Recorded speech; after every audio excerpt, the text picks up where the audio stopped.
Hello everyone! Welcome to another Quick Time Reviews here on We The Nerdy's YouTube channel. I am Andrew and today we are reviewing Dead Alliance. What to say about Dead Alliance? Well, one, it got a lot of controversy because it's made by the team who is also developing Friday the 13th, IllFonic. Apparently there's two different teams working on both games. I guess you can tell because one's at least a kind of fun game and the other one is complete shit. I'm gonna give you two guesses as to which one's which. But, you know, full disclosure, we did get a code for this game. It's the one I was using to review this with, and this is not good. This is not a good game. It's funny because, you know, even looking at the visuals of this game, like, this game's made in Unreal 4. Yeah, you can't tell. You can't, I mean, this game is just, so bland and just, it's, And to be quite frank and upfront, I'm trying to do these reviews where I play about 2 to 3 hours of a game to give you an honest opinion. I couldn't get through more than 2 matches of this game before I had to stop. It's just, this is not good. The concept has a unique concept in the sense that, you know, you are, basically it's 4v4 military ops, and you're using zombies as a way to kind of even the battlefield, and you can change zombies' personalities to sway towards your team or against your team as allies or enemies, and then there's other zombies, obviously aliens. There are other zombies that can just kind of sit the battlefield and, you know, either damage you or damage your opponent, whatever.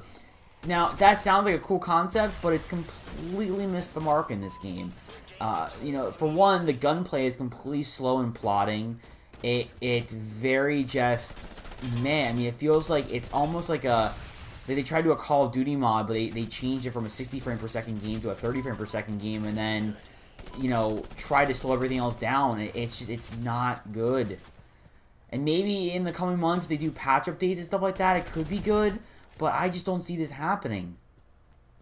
What also kind of bugs me is, when I originally saw this on the Xbox Marketplace, they were selling multiple versions of it. They were selling a single-player version, and they were selling a multiplayer-only version. The single-player is only the game with bots. That's it. There is no campaign, there is no story, it's just bot mode. So why would I pay $30 for a bot mode enabled game where I could pay $40 for the full online experience? It's just, it's asinine, it's dumb, it's a theft, essentially. Because this game is not good. And the gameplay's awful, there isn't any communication, you know, there really isn't any discussion towards, I mean, there's a generic leveling system here and money system you can use to buy upgrades for your weapons, but what's the point? This game, it's so bad. It's bad. Like, there are a million better first-person shooters out there. Hell, you can get Blacklight Retribution free on PS4 right now. Free. And that is a better title than this. And that is free. This game's $40 up front if you want to buy the full experience of the game. $40. I pity people who paid $40 for this game. Because it's not good. It's not good.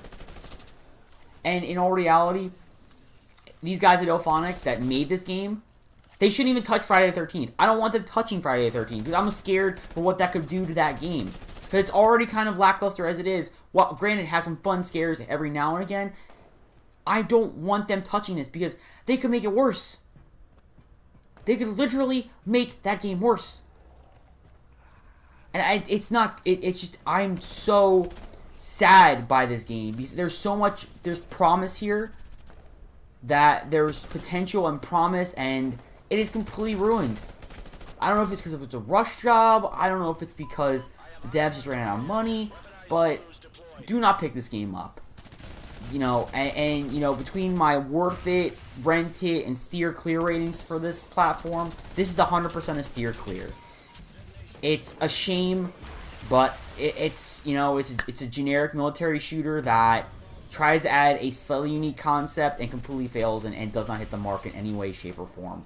You know, and maybe, like I said, I'll try to come back to the game in a couple months to see if maybe anything's changed.